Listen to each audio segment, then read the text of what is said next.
saludamos en esta fría, bendecida y hermosa tarde a cada uno de los presentes acá en el aula de clase y también a todos los que nos ven a través de las diferentes redes sociales a nivel de todo el globo terráqueo. Por amor a otros, les recomendamos que compartan estos videos, que los recomienden a sus amigos, a sus familiares y vamos a la clase número 6 en este núcleo de la Escuela Teológica Integral Reformadora. Nos corresponde ver el tópico reglas de interpretación histórica. Estamos desarrollando lo que es códigos y reglas de interpretación. Vamos a la clase número 6 en esta hermosa tarde. Esta regla, la regla de interpretación histórica, nos enseña que la palabra de Dios se originó de una forma histórica y por lo tanto se debe conocer a la luz de la historia y las costumbres. La regla de interpretación histórica nos lleva a tomar en cuenta el lugar, el tiempo, las circunstancias del autor y la idiosincrasia, arrojando mayor luz y colorido a los escritos sagrados. Como la mayoría ya sabe, la Biblia es un libro que fue escrito por más de 40 escritores, hombres de diferentes posiciones desde el punto de vista social, todos de una sola posición espiritual, creyentes indiscutiblemente, uno solo de origen no judío, que es Lucas, griego, escrito en 3 idiomas, en 3 continentes de la tierra. La historia, la cultura y la idiosincrasia hay que tomarla en cuenta para poder interpretar correctamente las escrituras. En estos días discutía con un amigo o comentaba de la palabra y hay un texto en las Sagradas Escrituras, en el capítulo 11 de 1 Corintios, verso 14, si mal no recuerdo, donde dice, porque la misma naturaleza nos enseña. Ya va, yo le preguntaba al chico, ¿cuál naturaleza? Es decir, los árboles, los animales, las aves, ¿de qué naturaleza está hablando el escritor ahí? Ok, ahí hay que centrarse, hay que investigar. Que la naturaleza, en cuanto a la cultura, para los no hebreos, era cabello corto, así como ustedes ven a este servidor. Cabello corto, era la naturaleza de todos los no judíos, en cuanto a la cultura del cabello. Pero la naturaleza, en cuanto a la cultura del cabello de los hebreos, de los israelíes, es barba larga y cabello largo. Entonces, dentro de la Biblia tenemos aquí hay 2 tipos de cultura en las cuales cuando estamos leyendo, en este caso, el libro de 1 Corintios o las cartas de 1 y 2 Corintios, no debemos de interpretarla con una mentalidad israelí, con una mentalidad hebrea, porque no fue escrito a los israelíes, a los hebreos, fue escrito a un grupo de hombres y mujeres que eran de característica y de inclinación griega. Por esa razón hay que pararle a la historia, a la cultura y a la idiosincrasia. Por lo tanto, ahí la palabra naturaleza es la naturaleza cultural de los griegos, no la naturaleza de los árboles, de las plantas, de los animalitos y todas esas cosas por el estilo. Y sin embargo se escribe igual la palabra naturaleza. Ahora, las escrituras sagradas se escribieron bajo unas culturas netamente orientales, allá, el Medio Oriente. El leer los pasajes bíblicos con una mente occidental es el más grave error que se puede cometer, ya que nos llevaría a transculturizar el contenido de las escrituras. Ejemplo, en Marcos 16, 46 y 50 nos narra la historia de un ciego Bartimeo, el cual, dando voces de auxilio, clamaba a Jesús. Este le mandó a llamar. Bartimeo, al darse cuenta de la situación, dice el texto, él entonces, arrojando su capa, se levantó y vino a Jesús. Ok, ¿qué le enseñaron a usted de la capa? De repente lo mismo que me enseñaron a mí. Y como nosotros éramos buenos estudiantes, pues captamos todo lo que nos enseñaron y nos fuimos a predicar. Que la capa era el pecado. Entonces, ok, a mí me enseñaron que lo que Bartimeo arrojó, la capa, era el pecado. Como buen estudiante y como muy buen creyente de todo lo que me enseñaban, así lo capté, así lo recibí y así me fui a predicar. El detalle es que esa posición de explicar la escritura de esa manera choca con la misma Biblia, con Jeremías 2:22, donde el escritor dice: aunque te laves con lejía, ¿sí?, y amontones jabón sobre la mancha de tu pecado, no podrá ser quitado de ti. Ya va. ¿Cómo, Jeremías?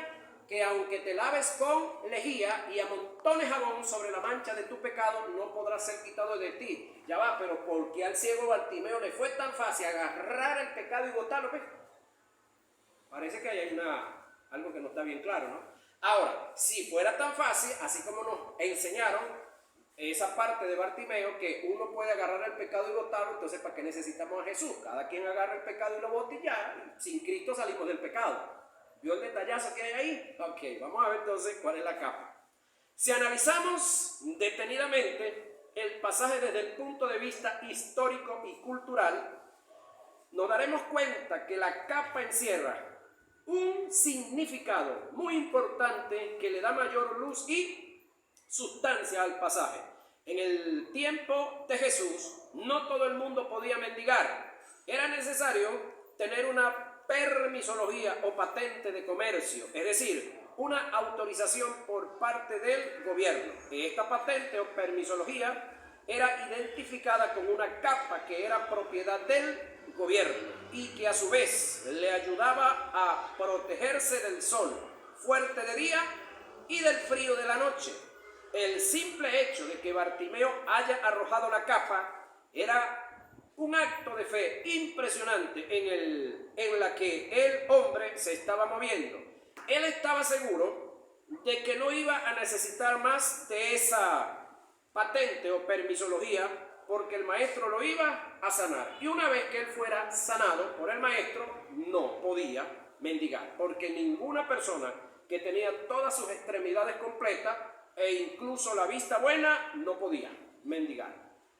Sin embargo, todo el que mendigaba porque tenía alguna dificultad, algún problema, tenía que ser bajo estricta revisión del Sanedrín. Luego el Sanedrín escribió una carta al gobierno romano y el gobierno romano entregaba la capa, que era la patente, era como el registro de comercio, era la autorización para poder mendigar. Y una vez terminado el día, bueno, todos los que mendigaban iban y tenían que pasar por donde Mateo. ¿Y qué iban a hacer donde Mateo? A caer con los impuestos, señoras y señores. Ahí hasta los mendigos tenían que pagar los impuestos. Ok, al leer este pasaje, sin tomar en cuenta las reglas de interpretación histórica y las culturas, nunca se podrá extraer la verdad sustancial del pasaje y por ende nunca podemos tener una iluminación de ella.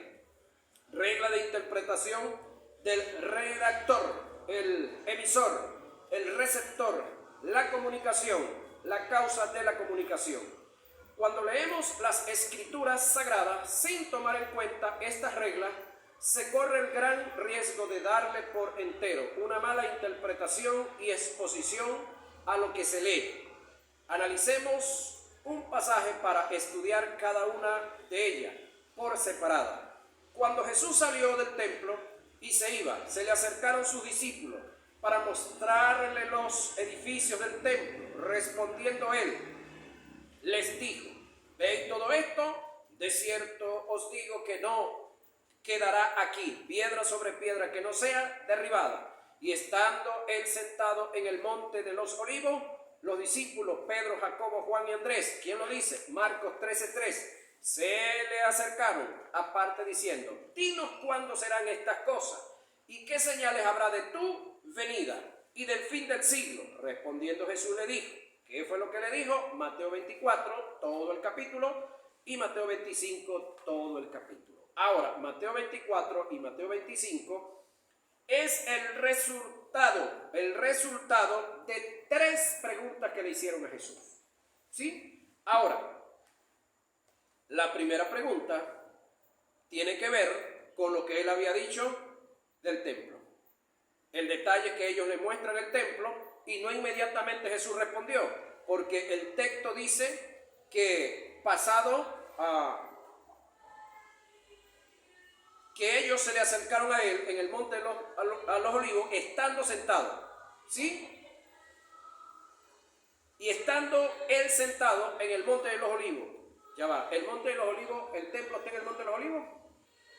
No, entonces no fue el mismo día, no fue el mismo momento. ¿Qué tiempo había pasado? No sé, no sabemos qué tiempo había pasado, cuántas horas habían pasado. Usted tiene que ampliar un poquitico la mente. Le preguntaron ¿quiénes le preguntaron? 3 de sus discípulos. Ellos le preguntan que cuándo serán estas cosas. ¿Cuáles cosas? El que piedra sobre piedra de lo que está en el templo sea derribado. ¿Qué señales habrá de tu venida? ¿De qué venida le están preguntando a los discípulos? ¿Del arrebatamiento o de la segunda venida? De la segunda venida, porque eso está registrado en el Antiguo Testamento. El arrebatamiento era un misterio que estaba escondido en Dios, que fue revelado al apóstol Pablo, y él pues se lo enseñó al resto de los discípulos, porque la iglesia no existía.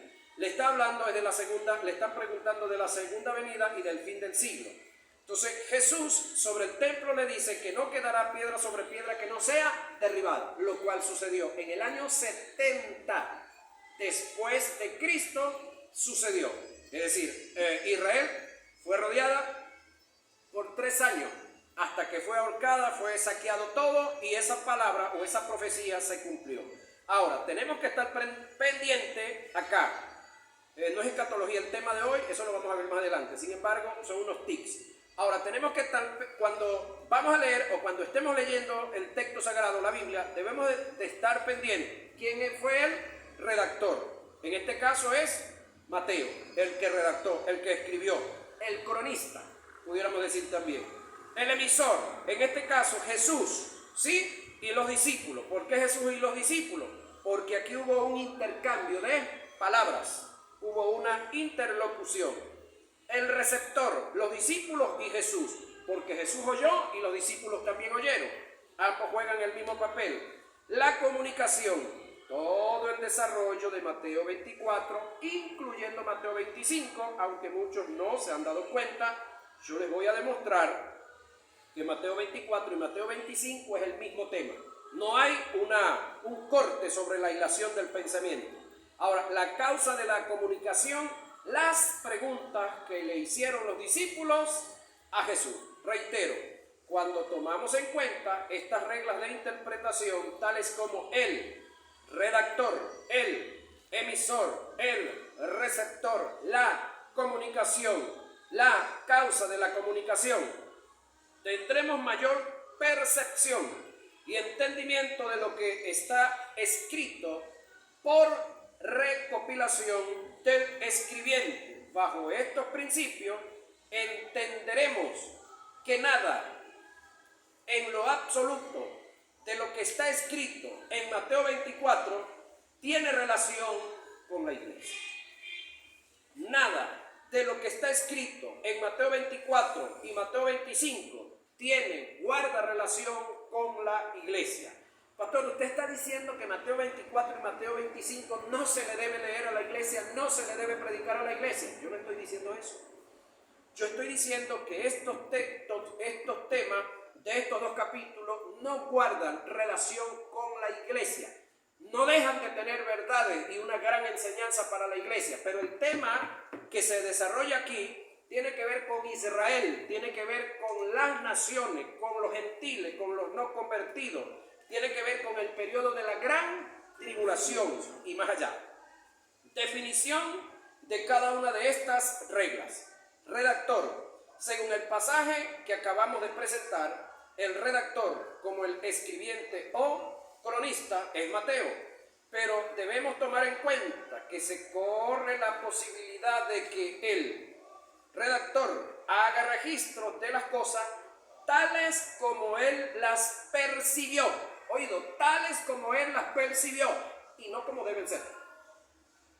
¿Sí? Como él las entendió, aunque en lo que registró no haya una verdad absoluta, haya una verdad relativa. Debemos o damos un ejemplo estudiando un pasaje. Mas los fariseos al oírlo, decían: este no echa fuera los demonios, sino por Belcebú. Pregunto yo, ¿es cierto que los fariseos dijeron eso? Sí, amén, eso es correcto.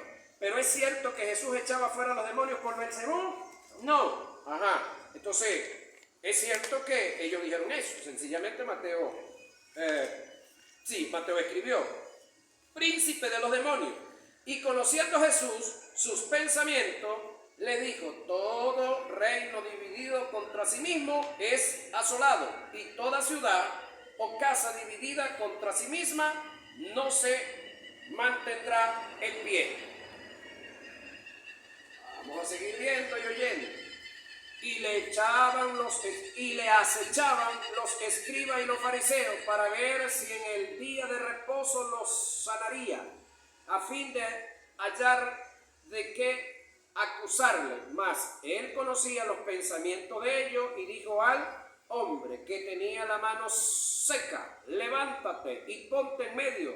Y él se levantó y se puso en pie. Lucas 6, 7 y 8. Según lo que relata Mateo y Lucas, como el redactor o cronista, Jesús estaba operando en la omnisciencia o la omnisapiencia, apelando a su propiedad divina como verbo encarnado. Si nos centramos en lo que es la soteriología y la cristología, Jesús como el postrer Adán, como mediador, como nuestro redentor, como sumo pontífice, como el Theanthropos, el Dios hombre, nunca debía operar en la omnisciencia.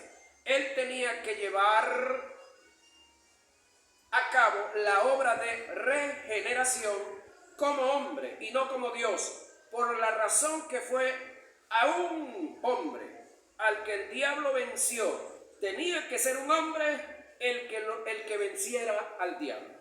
Entonces, si Jesús en este caso operaba como Dios, entonces esto era Dios en la persona de Jesús rebajarse frente a una criatura. Ahora yo hago velozmente una analogía. Todos ustedes, la mayoría de aquí, tienen nietos. Yo todavía no tengo, estoy esperando esa dicha en cualquier momento. ¿Serían capaces ustedes de que organizáramos una pelea de boxeo o una pelea de lucha libre entre un nietecito de ustedes que tenga 10 añitos con una persona que tenga 40 o 50 años, pero una pelea de verdad? Primero vamos a tener problemas con los que aplican la lona, ¿sí? Segundo, si usted lo haría, si usted se mete en un cuadrilátero de boxeo, de pelea, de lucha libre con un niño o una niña de 10 años, pues se sabe por lógica quién va a ganar, ¿sí? Ahora, en lo social hablando, usted se estaría rebajando.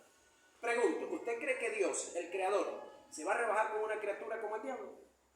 No, por esa razón Jesús no debía actuar como Dios. Por lo tanto, aquí vamos a seguir viendo el tema para que le aclare el asunto acá. Lo que no entendieron los redactores antes mencionados, en este caso Mateo y Lucas, que lo volvemos a mencionar, es que Jesús estaba operando en los dones de revelación por el Espíritu Santo que estaban en él. Esto lo confirma el escritor del Evangelio de Marcos. Mira lo que dice Marcos. Estaban allí sentados algunos de los escribas, los cuales cavilaban en sus corazones: ¿por qué habla este así? Blasfemias dice. ¿Quién puede perdonar pecados sino solo Dios? Y conociendo luego Jesús en su espíritu. ¿Conociendo en qué? En su espíritu. ¿Quién le habló al espíritu de Jesús? El Espíritu Santo. Lo que estaban pensando estos sujetos, estos individuos, que cavilaban de esta manera dentro de sí mismo, le dijo: ¿por qué caviláis así en vuestros corazones? Eso está en Marcos 2, 6 y 8. Otro ejemplo lo tenemos en lo que recopiló Lucas según la información que le dieran los discípulos. Analicemos el asunto. ¿Por qué de Lucas se dice según la recopilación que le dieran los discípulos? Porque Lucas y Marcos, dos de los que escribieron en el Nuevo Testamento, estos dos libros, Marcos y Lucas, no anduvieron con Jesús, ninguno de los dos. En el caso de Lucas, fue el médico de cabecera y muy cercano a Pablo. En el caso de Marcos, estuvo muy cercano y se relacionó mucho con el apóstol Pedro. Por lo tanto, el evangelio de Marcos se le cataloga el evangelio de Pedro. Y el de Lucas, el de María, porque se relacionó mucho, se cree también con ella. Entonces, ellos fueron testigos no presenciales, fue por información de todo lo que le enseñaron. Ahora, Lucas dice, cumplidos los 8 días para circuncidar al niño, le pusieron por nombre Jesús, correctísimo, el cual le había sido puesto por el ángel antes que fuese conocido, y cuando se cumplieron los días de la purificación de ellos, aquí subrayelo que aquí hay un error, de ellos, ¿de cuáles ellos? Si la que tenía que purificarse aquí era María sola, José no tenía que purificarse y el niño tampoco. Aquí hay un detallazo no sé si fue Lucas que lo escribió de esa forma o los traductores. Vamos a decir que fueron los traductores para salvarle el pellejo a Lucas, porque puede que hayan sido ellos, pero no sé quién fue el de detalle.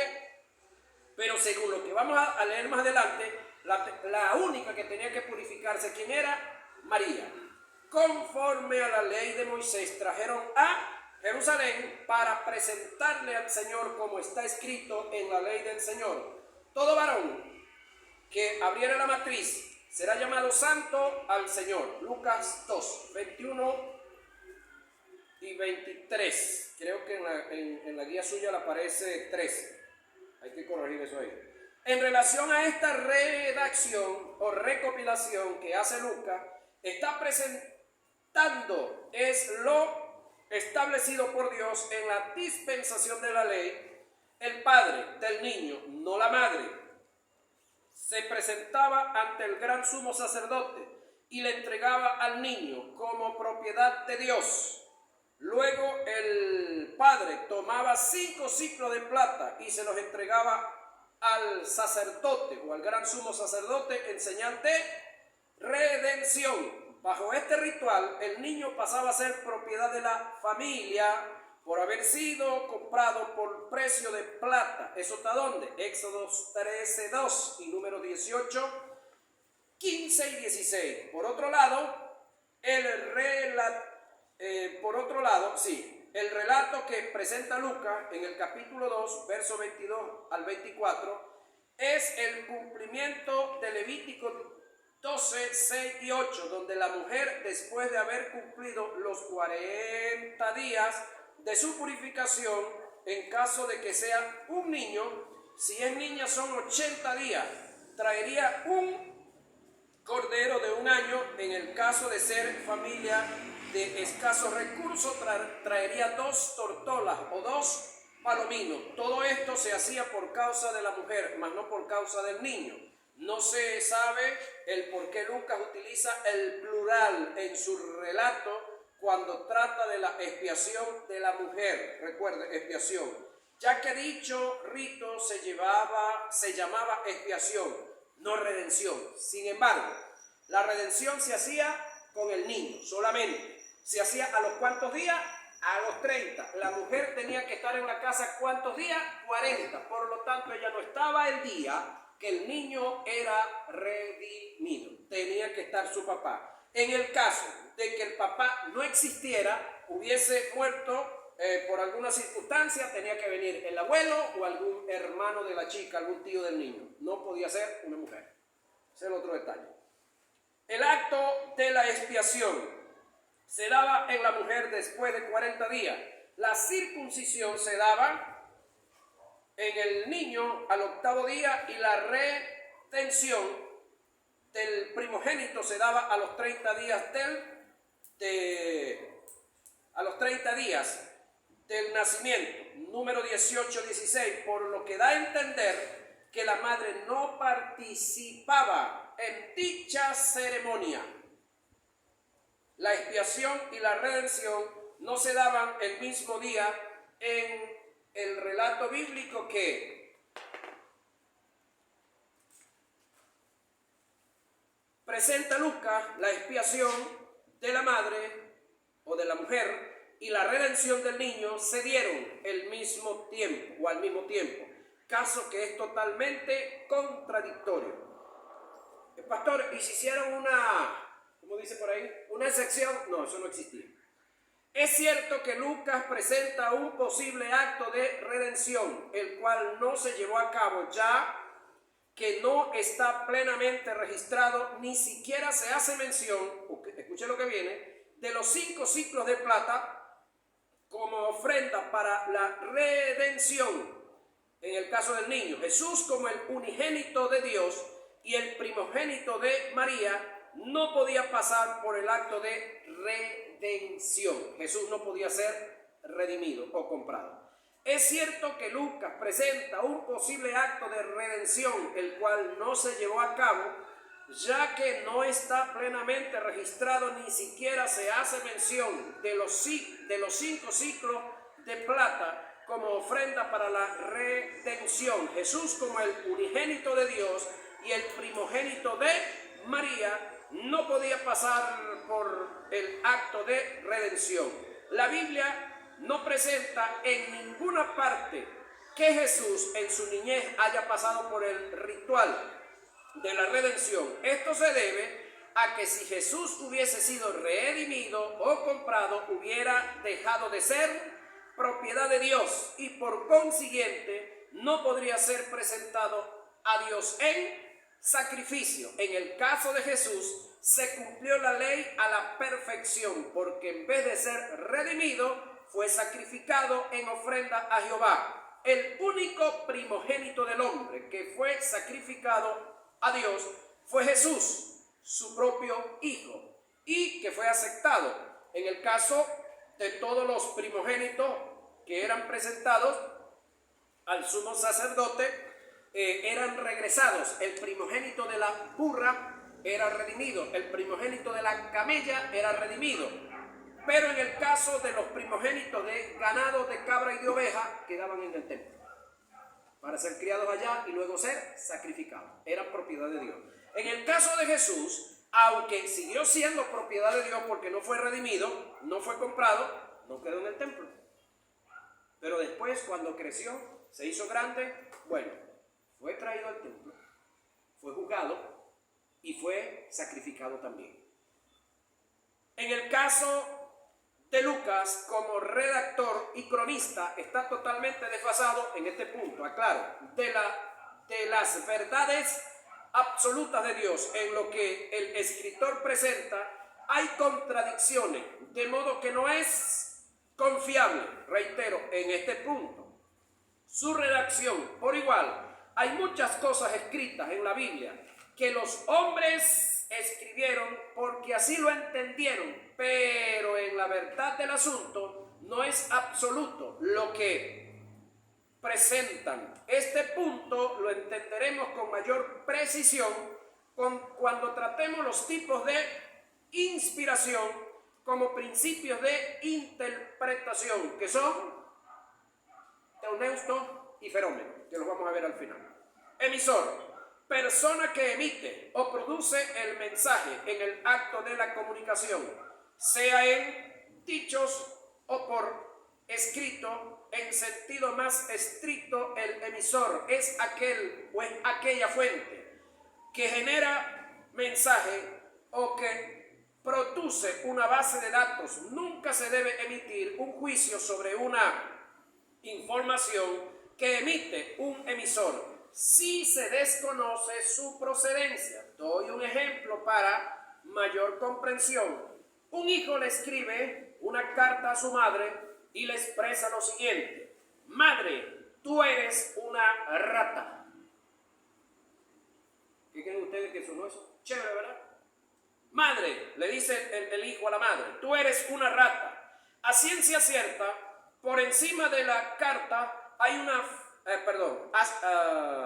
a ciencia cierta, por encima de la letra, se ve como una falta de respeto de un hijo a una madre, cuando lees al pie de la carta, hay una firma que dice, escribe Mickey Mouse.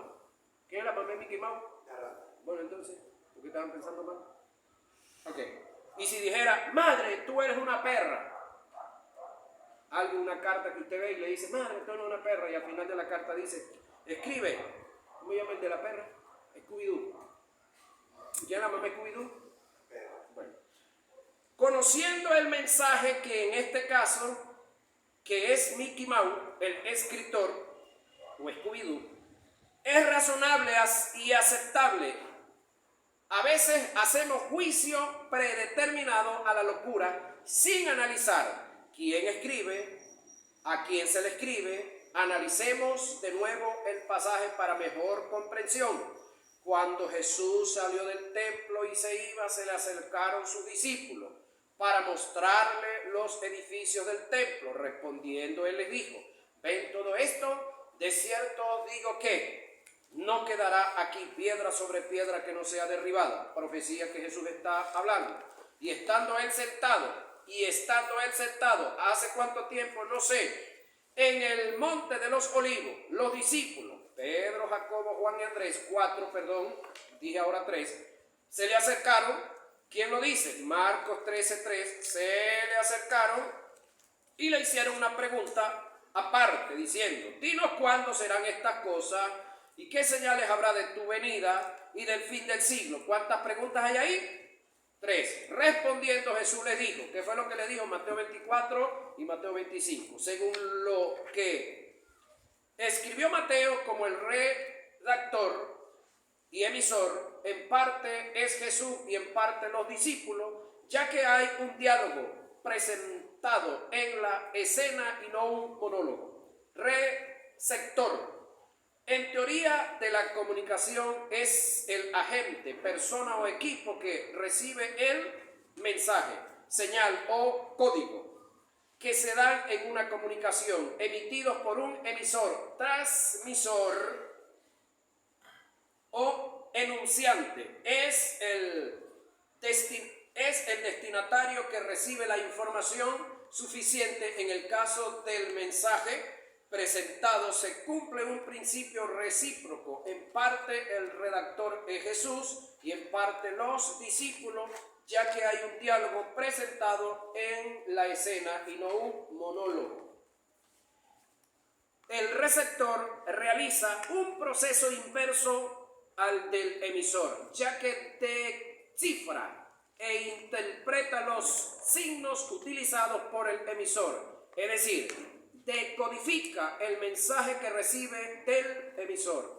En el caso del lector bíblico, que como lector pasa a ser un receptor, debe hacer un estudio de lo que lee para descifrar, interpretar, decodificar, así poder entender el mensaje del emisor. La comunicación es la actividad concerniente de intercambiar información entre dos o más participantes con el fin de transmitir o recibir significados a través de un sistema compartido de signos y normas semánticas. En un sentido general, la comunicación es la unión, el contacto con otros seres y se puede definir como el proceso mediante el cual se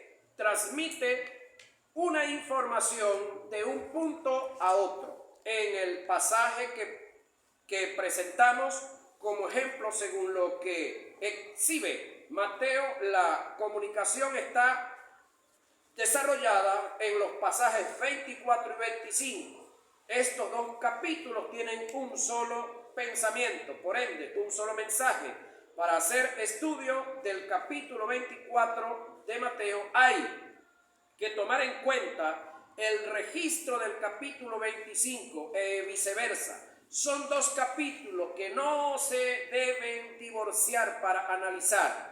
Si como receptor rompes la hilación del pensamiento, en un mensaje se pierde la posibilidad de entender en lo absoluto lo que quiso transmitir el emisor. Por otro lado, en relación a la comunicación, el emisor y el receptor deben analizar el mismo código para que la comunicación sea efectiva. Es decir, si la Biblia fue escrita bajo unas culturas, un lenguaje, unas costumbres, se debe tomar en cuenta todos estos factores que son determinantes para la comprensión del conocimiento bíblico. Sin embargo, la Biblia, como un libro de lectura y de estudio, no es un libro que vino para transculturizar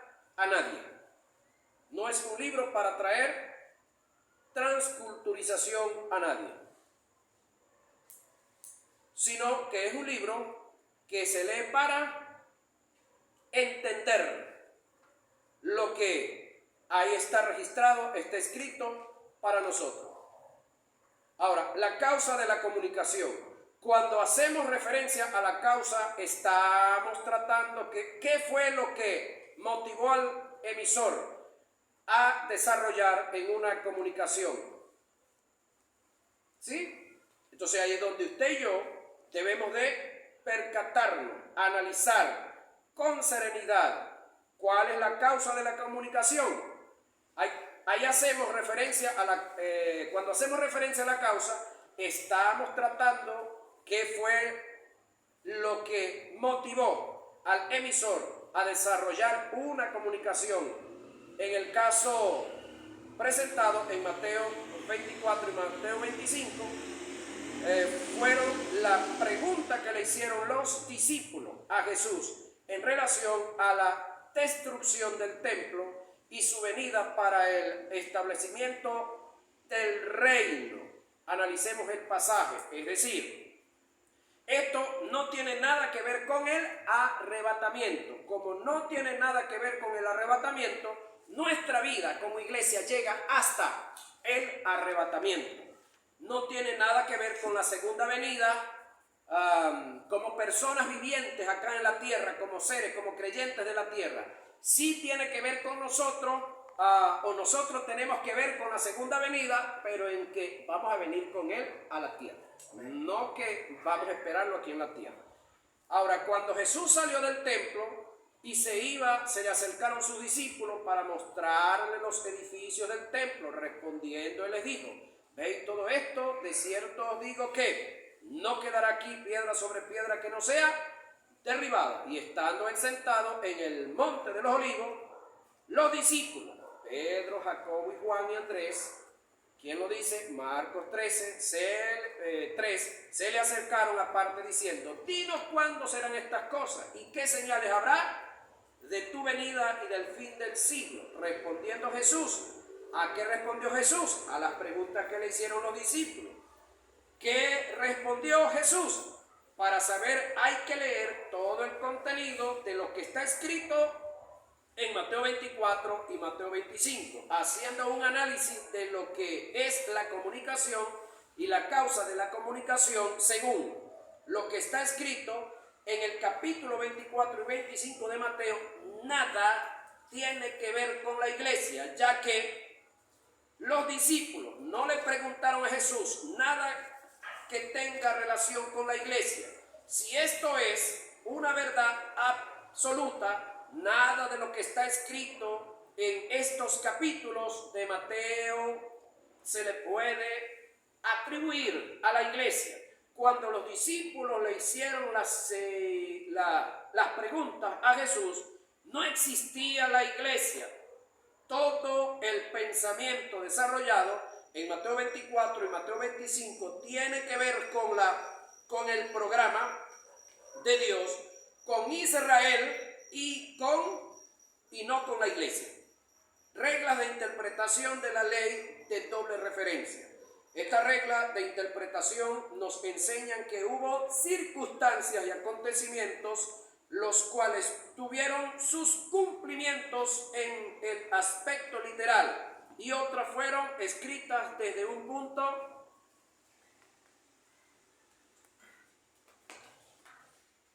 de vista escatológico, pero tuvieron sus cumplimientos en un momento determinado, bajo una circunstancia. Ejemplo, Joel 2, 28 y 29. Después de esto derramaré mi espíritu sobre todo ser humano, y profetizarán vuestros hijos y vuestras hijas, y vuestros ancianos tendrán sueños, y vuestros jóvenes tendrán visiones. También sobre los siervos y las siervas derramaré mi espíritu en aquellos días, y daré prodigios en el cielo y en la tierra, sangre y fuego, y columnas de humo. El sol se convertirá en tinieblas y la luna en sangre, antes que venga el día grande y espantoso de Jehová. La primera parte de este texto ya se dio y lo vivieron nuestros antepasados en el capítulo 2 de Hechos de los Apóstoles. Pero la segunda parte, las señales astronómicas, no se ha dado y no las vamos a vivir nosotros tampoco como iglesia, porque es un evento de la gran tribulación. Lo que está escrito en este pasaje fue expresado desde un punto de vista escatológico. Son hechos y acontecimientos que deben suceder en el milenio o lo que le antecede al milenio. Sin embargo, el apóstol Pedro en Hechos capítulo 2 toma este pasaje para hacer referencia a la venida del Espíritu Santo en el día de Pentecostés. Si lo tomamos desde el punto de vista literal, no tiene nada que ver con dicho acontecimiento. Solo a través de la ley de doble referencia es posible aceptar la aplicación de dicho pasaje en este acontecimiento. En una primera parte, pudiéramos decir parcialmente. También se puede entender como ley de doble referencia aquel acontecimiento que está siendo narrado y puede ser atribuido a dos personajes en diferentes circunstancias, siendo narrado y puede ser, Ejemplo, Isaías 6:8. Después oí la voz del Señor que decía: ¿a quién enviaré? ¿Y quién irá por nosotros? Entonces respondí yo: heme aquí, envíame a mí.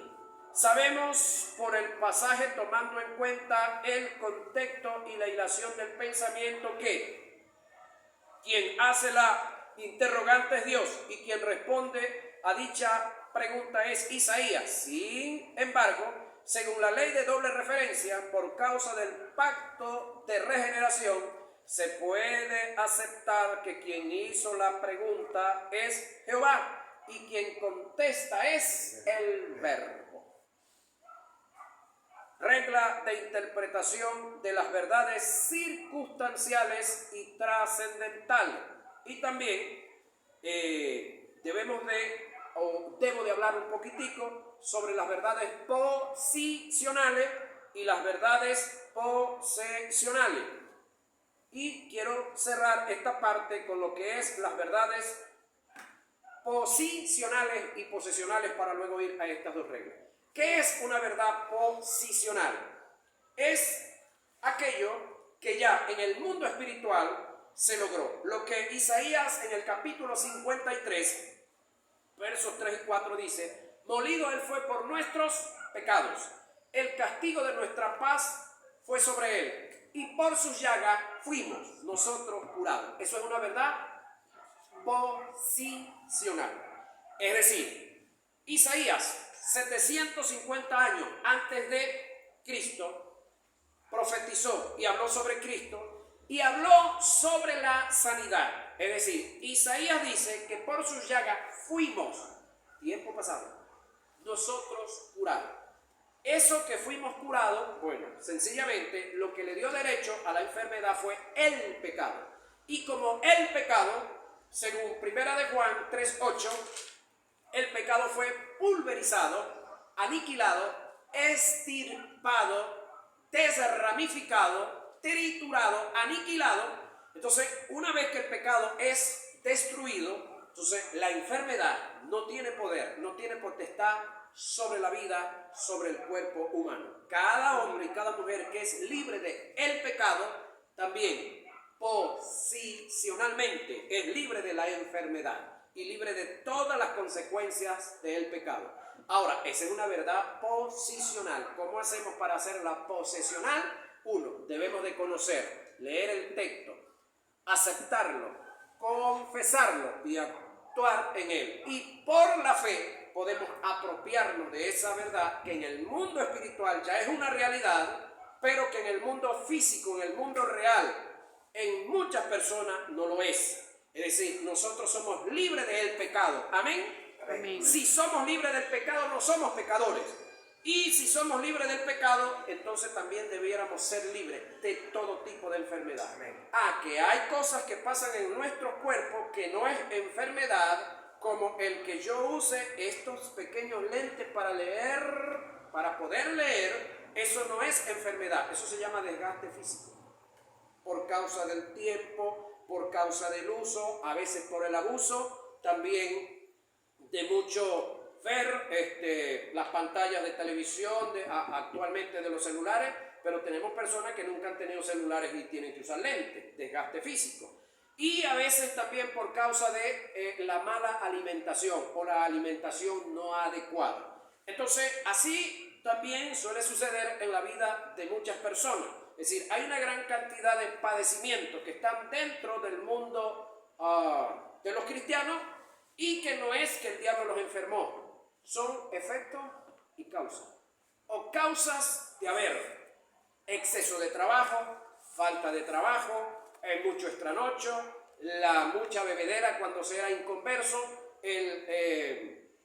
esfuerzos no correctos, el no educar tu mente y ponerte a pensar diferentes tonterías, diferentes basuras, diferentes cosas que no van a la realidad real. Entonces, por esa razón, muchas personas se enferman, no porque la enfermedad tiene poder sobre ellos, sino porque ellos le han cedido, ¿sí?, terreno a la enfermedad. Ahora, bíblicamente, para efectos de Dios nadie está enfermo, para efectos de Dios nadie está en pecado. ¿Por qué? Porque Dios, hace 2022 años, 2023, entregó a su Hijo Jesús. Él murió y resucitó, y con esa muerte hizo perfecto para siempre a los creyentes en Él.